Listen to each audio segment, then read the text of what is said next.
the current topic that has been given for the high level, that is fisheries innovation in the Pacific, East New Britain Initiative, but also on session 4, which basically is about supporting fisheries sustainability through science. So with that, his speaking slot will be slightly longer. I would like to invite the Prime Minister, if you want to take the floor now, you will. Thank you very much, Prime Minister.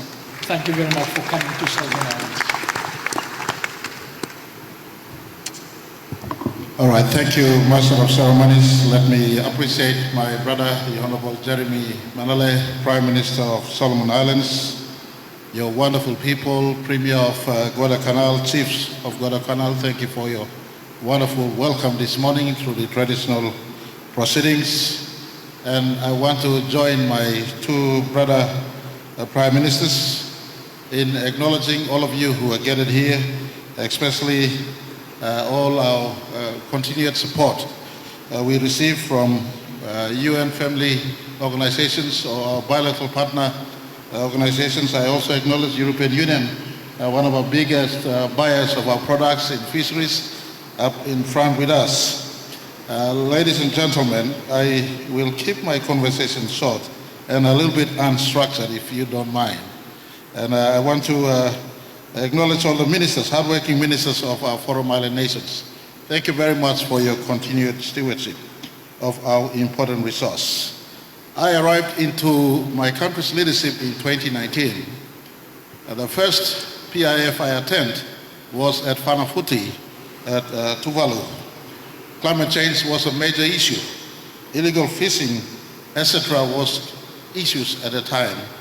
And sad to say that we're still discussing these issues 6 years on. We're still discussing these issues 6 years on. When we talk about sustainability, and I am happy I was at the last PIF when General Secretary His Excellency Guterres came and spoke that Pacific Islanders are great examples of stewardship on resources and ocean. The conversation on stewardship really, in my view, should not be mentioned here. Should not be mentioned here. Pacific Island member nations are great stewards of ocean resources. They have minimal carbon footprint on the face of planet Earth. They're the first that our SIDs experience sea level rise that affects them and their economies and their people. Papua New Guinea is a big land nation, but we have over 600 small islands in our country. Nissen and Catharas and Modlok were the first to be recognized as climate change refugees some 5, 6, 7 years ago. We have been stewards of our oceans, yet we are unfairly victim of climate change, global temperature rise, a result that is born from industrialization.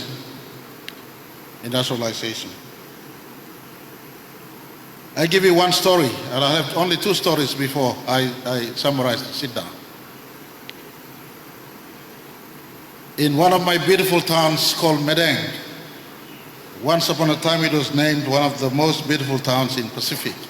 Set it out in lagoon, surrounded by many, many islands. There was a Japanese tourist who was also enjoying the shade of the afternoon with the cool breeze coming in. And he observed a canoe coming in, paddled by a husband and a wife, young couple. The canoe comes in, and only 2 of them. Canoe was quite large, but they came out with only two bundles of fish. They came out and they sold the fish. Mr. FAO, food, fish. After selling them, they went and sat under the same shade of the tree where the Japanese tourist was sitting.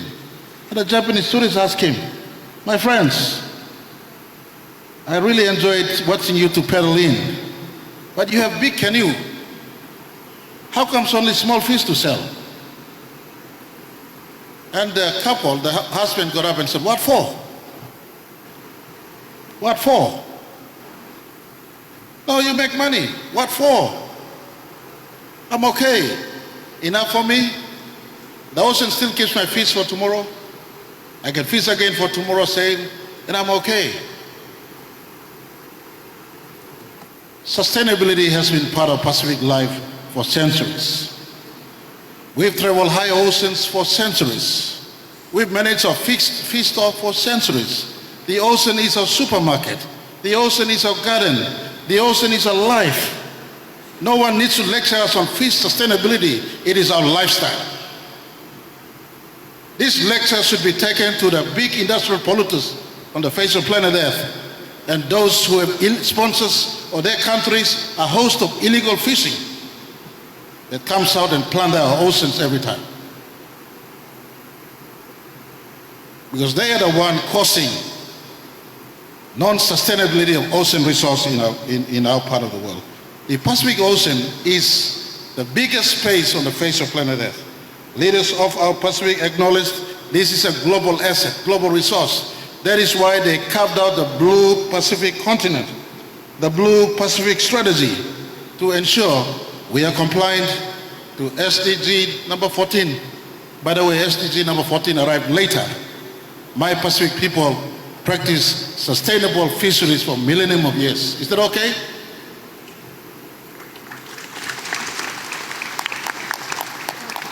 They practice sustainable fisheries. SDG 14 arrived in 2015. As we march to 2030, I wonder how many SDGs all nations on the face of the planet, especially the big polluters, the big holders of carbon footprint, USA, China, Japan, India, Europe, all of you are partners sitting here with us. You have caused sea level rise, not my Pacific.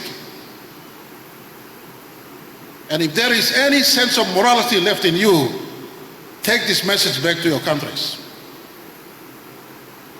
The ocean, a big asset of planet Earth, that is a carbon sink, that is a supermarket, that is a superhighway for all your ships and submarines,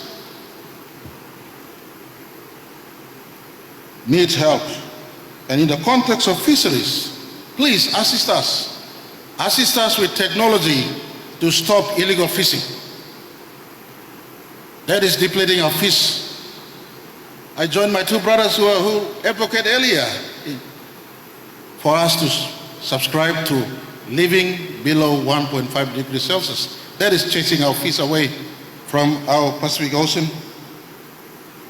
We have been practicing sustainable fisheries for so long. I tell you another story. The reason why we are together in this, one Pacific in this, is because fish is a migratory species. I'm no expert in fish. My minister, the Honorable Jelta Wong, is a strong advocate of this. He's an expert in fisheries sitting amongst in my cabinet. Fish is a migratory species. I'll tell you my last story about something that happened in a northern town of PNG called Wewak. There was a soldier from the eastern part of my country, a Polynesian-looking soldier, who goes out every afternoon fishing. The villagers also go out and fish, my three brothers, but the Polynesian-looking guy comes out, he's from Samarai, we call the place Samarai. He comes out with the biggest catch every day. And the locals complain, you brought your black magic to fish in our waters, and you're getting more catch than we are getting the catch. Can you stop fishing? And his response, they took him out to a village court. The community came around and they said, you better stop fishing in the waters. And he said, hang on, I don't go out with my hooks. I go out with my spears. And every time I'm diving inside, I ignore fish that belongs to your part of the country, and I only shoot fish that belongs to my part of the country. He understood the concept of fish as a migratory species. And so we are in this together. Fish migrate from one water to another. I want to point on some statistics. I asked this question myself.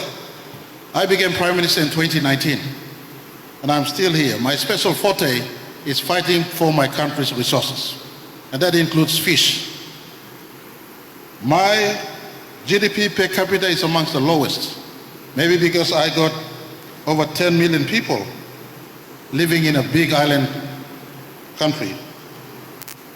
But even then, the volume of resources in my country, including fish, cannot make me remain penniless or poor in my own ocean or in my own country. PNG is amongst the lowest per capita. But PNG aside, PNG's got 10 million people, so maybe the mathematics equals out with the ratio of my population. But I pick, and I became Prime Minister 2019.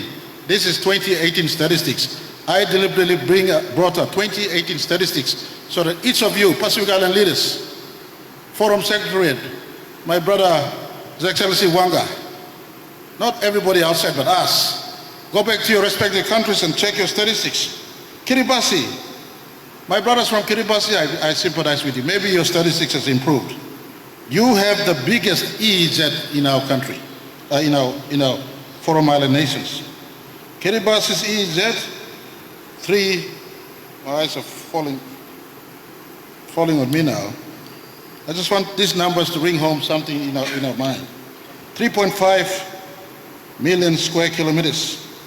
Second is Papua New Guinea at 3.1 square kilometers. The statistics, this is a World Bank statistics. Kiribati, with only 116,000 people in 2018, your per capita GDP stood at $1,625. Now I ask this question, why? Big fish, big resources, supermarket, super ocean, where resources are harvested. Why are you amongst the lowest? Why are we amongst the lowest in the world, so to speak? Is it because we are SID? I beg to differ. We are a big ocean nation. Whilst we're a small island state, we are a big ocean nation, and I rally the consciousness of every Pacific Island leaders to rise up and fight for our resources. Let us not be lectured on sustainable development. We are practitioners of sustainable development. It is time all of you are partners on the table. China, Australia, our own Australia, you help us, I want to say thank you. USA, Japan, Philippines, Indonesia, Thailand, stop your illegal fisheries in our waters. Stop it. Hello, any Pacific Islanders listening out there? Stop illegal fishing by these illegal fishers who come out from these nations. Because they exacerbate unsustainable fisheries in our waters. Solomon Island doesn't have the capacity to plunder Solomon Island waters. Papua New Guinea doesn't have the capacity to plunder my waters, let alone Pacific. All the small island nations do not have capacity to plunder their oceans. The plunder is taking place by illegal fishers, and I want to ask United Nations, advocate for stopping of illegal fishing in our waters. Papua New Guinea is going out sinking boats now. If I catch illegal fishing in my country, I will sink all the boats. I will sink all the boats. I've signed up defense cooperation with USA already. A bigger part of the intent is to assist with US military to sink all illegal fishing in my waters. And I speak as the second biggest holder of EEZ in this family of nations. So let's stop illegal fishing. That will, in a big way, cease the plunder of resources and enable us to have sustainable fisheries management in our Pacific. Secondly, and only second, let's use our combined muscle to continue and advocate for climate change issues and for temperature to be contained so we can remain a good habitat for tuna, for we are above 50% of tuna producers on the face of planet Earth and other marine resources that is contained in our blue Pacific continent. I want to say the East New Britain Initiative is nothing but all about sustainable resource management. The export of unregulated fish out of our waters must stop. For PNG, one day soon, at September 16 this year, we will announce that no catch in our waters leaves our waters. All catch will be brought back into our country to be assessed and processed in our country. For the Melanesian nations like Solomon Islands, Vanuatu, Fiji, where we have sufficient land, let us rally. East New Initiative is all about giving land to our Micronesian and Polynesian, especially Micronesian, the PNA nations who may have fish, but they need land to process their fish. It is about time these foreign nations move towards stopping export of direct fish and process in our own countries. And together we can monitor how much we catch and how much we export to the world market out there that needs food the greatest. Thank you very much. Thank you. Thank you very much, Honourable Prime Minister, for the powerful